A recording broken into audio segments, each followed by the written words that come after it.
Hello, my beautiful friends. It is David Ault, and I want to welcome you to The Gathering. And it is a below freezing morning here in Atlanta, and we are getting close to the end of the year. And if you celebrate the culture of Christmas, it's only a few days away. I know you have a lot going on in your life. And the fact that you're taking a few moments to listen to this, it's like a gift to me. So I want to give a gift back to you. The gift is not a traditional anecdote or story about Christmas.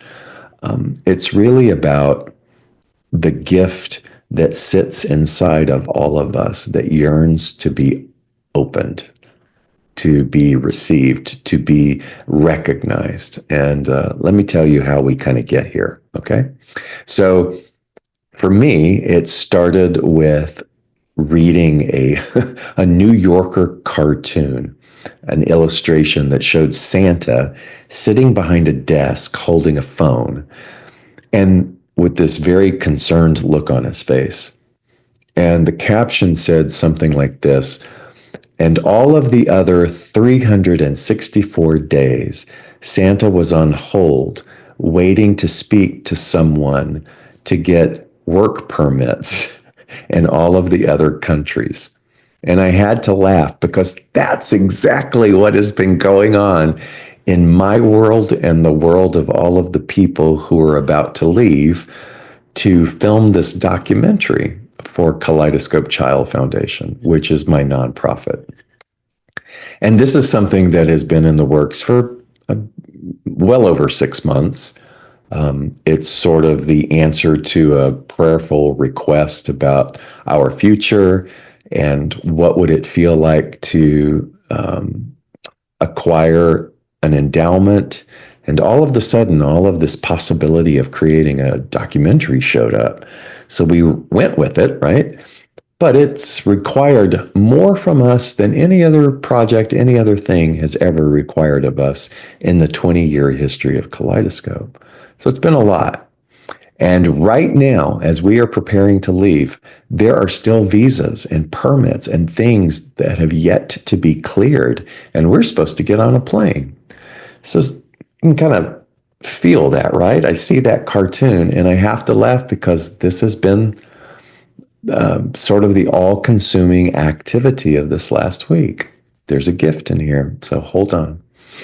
So the story starts with my director of photography calling me and explaining that there's yet another hiccup, another hold on a document that needs to be loaded into the final paperwork for his journalism visa for the consulate for India, for the Indian portion of the movie. He explains that there is an actual physical office here in Georgia where I'm at, and it's in Sandy Springs, and he's on a shoot somewhere in Portland, Oregon. And if he emailed me this document, could I take it over? He talked to someone in the consulate. They said, yes, you can walk it in. Could I do that? And I said, sure, of course I'll do that. And so I get the document and I find the address and I go. And I get there, and what he was told was not the case. I was told, no, you can't drop this off because that's a liability. You have to mail it. We have to receive it in physical mail.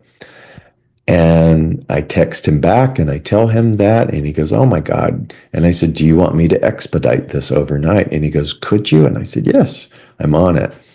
Meanwhile, I get back, I look at the fine print, and I recognize that it seems to be saying that there's a particular label that has to be used in order for this intermediary office to open it.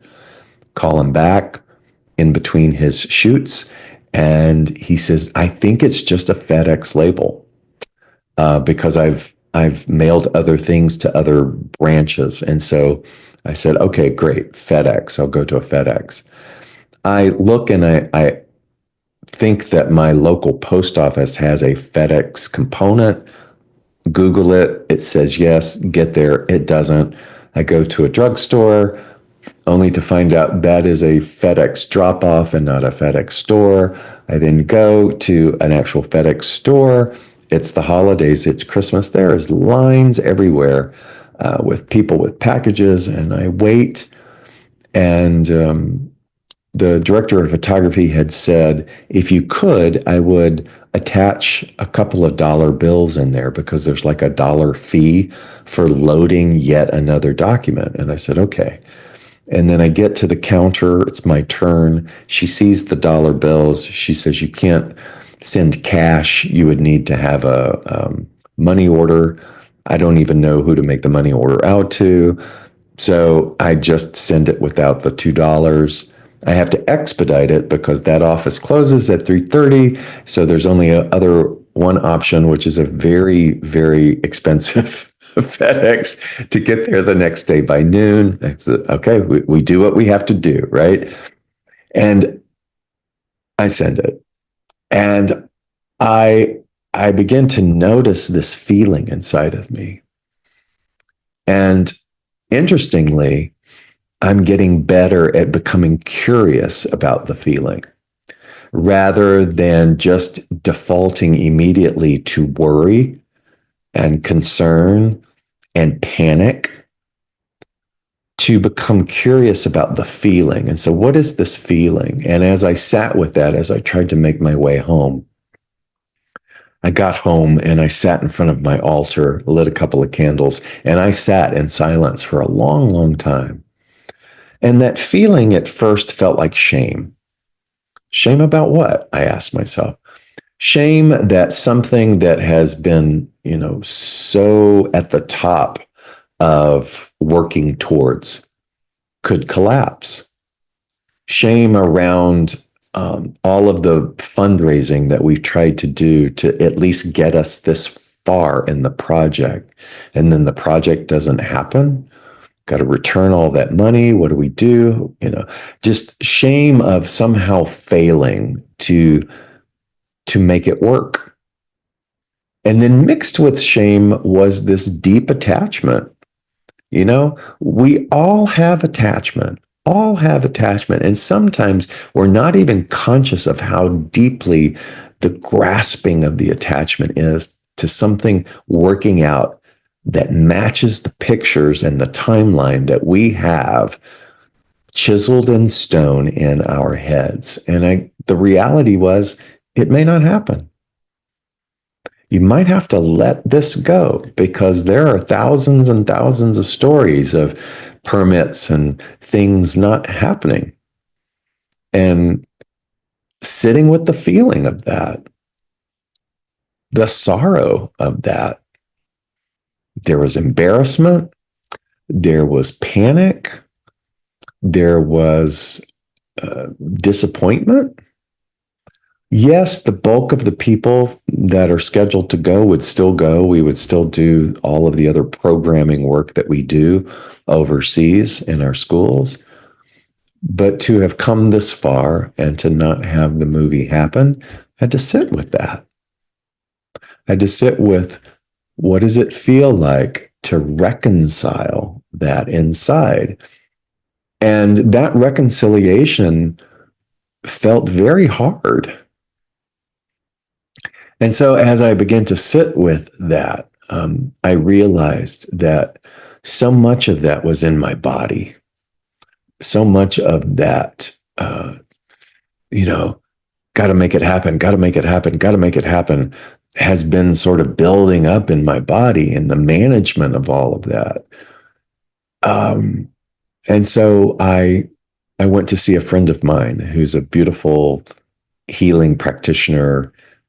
He does Qigong work, and he does all kinds of things that mean a lot to me and is very effective for me.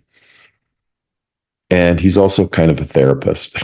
So I was sharing with him all of this, and I said, I'm fascinated by the shame and how that stays in my body. And so as he worked on me, in helping me, I guess you could say, release these things, he did what he did in that component. But then we talked for a long time. And he really helped me see that what this is not a one and done thing, but it's a pattern. So, patterns, we hold these patterns of shame, we hold these patterns of attachment, we hold these patterns so much within us. And sometimes they are self cultivated, meaning that they're not the ancestral patterns. That also is a very big thing. You and I are walking around with a lot of ancestral patterns of survival and ancestral patterns of dogma and ritual and heaviness and burden that we just came in with. And then some of those patterns are self-inflicted or self-created that are add-ons, if you will. And he said, and he goes, you've got like less than 50% that you actually have created. He goes, a majority of that is sort of ancestral patterning, just the things that are housed within the DNA. And he goes, and then there's this other third part. And he goes, it's not even worth talking about because I can't find words to it. But he said, it's so ancient and so primal that it sort of goes back to the first activity of the microbe that broke away in the cell that went from the light to some refraction of light in its quest for life or survival. He goes, it's that primal. And most of us can't even wrap our heads around. And he goes, but that too is in there. And so as you begin to be gentle and compassionate towards the existence of patterns, and you begin to find ways to set those patterns free, or not cling or hold on to them, be they the ones that you created, self-created, ancestrally created, or this primal piece and combinations thereof. The main thing, and here's the gift, the main thing is to recognize that if we don't focus the work on releasing the patterns, then no matter what type of body work that we do, no matter what kinds of medicines that we take, no matter what kind of things labeled as self-care that we direct towards the physical being, we could go do all of those things. And then the moment that we leave that experience, the pattern just kicks back in. Did you follow that?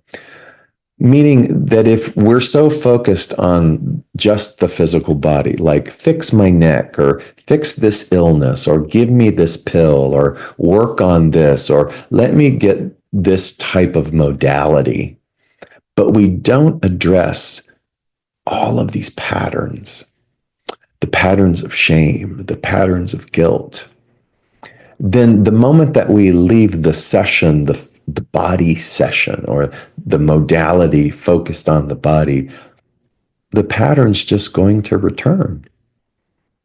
And I think that we all have known that at some level. Like, it wasn't like, oh, wow. It was like, of course, of course. And so what life does is it sort of creates these conscious disruptions where these patterns get amplified. And maybe, if we're conscious enough in the amplification of that. So the ride home from the FedEx store when I'm going, what is this feeling? I do not like it. What can I do in order to keep bringing this or revisiting this or stewing in this? What is before me? What is the possibility before me to create reconciliation with this feeling? Because it just does not feel good. And what my friend was sensing as he was working on me was there was shame there, but he said there's so much panic going on. You know, panic comes from all of the what ifs, things that haven't even happened. Panic comes from a heightened sense of exhilaration, self-inflicted exhilaration, and micromanaging, because many of us, all of us, in fact, that have come from these ancestral experiences of chaos and primitive warring and suffering and all of those things, again, that are housed in there. Of course, we're going to go into a sort of micromanagement or panic or defense mechanism of trying to build protection for ourselves. And just something as simple as being curious is going, it feels like shame. It feels like hopelessness. What is this? The fact that we can become curious, that's the gift. Can you become curious with all of the things that you are feeling? And rather than spending a lot of money and a lot of investment on just trying to take care of the body, what is it that we can do in this new year, this new sense of self-discovery, uncovery, and love that becomes more endeared and curious towards the patterns? And here's the other gift then that I received this past year. And the focus isn't on making the pattern go away. The focus is on, are you ready? Loving it. Loving the thought, because the patterns are nothing more than thoughts. Thoughts held. Thoughts become energy. Energy is held. Those things continue to spiral. They're all in a sort of circular motion and they just keep coming back. You can't get rid of the thought. You can't even necessarily change the thought. It isn't about just changing the thought. It's about loving the thought that birthed the pattern that affects the body. And so as I begin to love the thought that created the pattern, that somehow I have to hold it all together. If I can love that thought rather than try to outwork that thought or medicate that thought away or busy myself or prove myself. Do you see where I'm going with this? We all do this. May we move forward. May the message of Christmas, which is a message of innocence being reborn as us. It's the story of us, of that which is benevolent, of that which is holy, that is born within us. What wants to be born in us is the recognition that everything that weighs us and creates separation within us is but a thought. And the object now is not to outrun the thought or clear the thought even. It has to be loved. The thought has to be loved. What does that feel and look like? To then look at that part of us that feels the shame, and rather than being embarrassed by it, just love it. And I know you're saying, how do you do that? And I'm just saying, just sit and love it.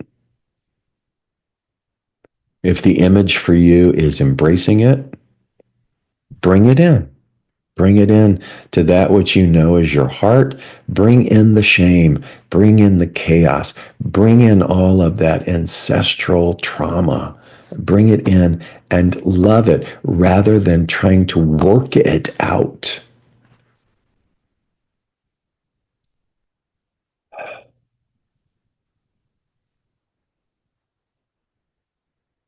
Patterns and body. And I had forgotten. I was like, I'm going to go have my friend work on my body because I don't like this. And he's like, no, I'm going to work on the patterns. Because if I just work on the body, you will walk out of here and the patterns just come right back. I hope that there is something within that little illustration that that speaks to you. You know, at the end of the day, what I know is the true gift for this innocence and the true gift for your innocence is recognition of what you are. And so here we are in this human dance filled with all these patterns. What if we spend our our mental energy in not only loving those patterns, but allowing ourselves to be an example of what that looks like, so that all of our brothers and sisters and fellow beings on this planet can begin to experience their own liberation. I love you so much. May you breathe into that. May somehow, some way, those words land for you in a way that is meaningful and will excite you into exploring its own application as you. Much love.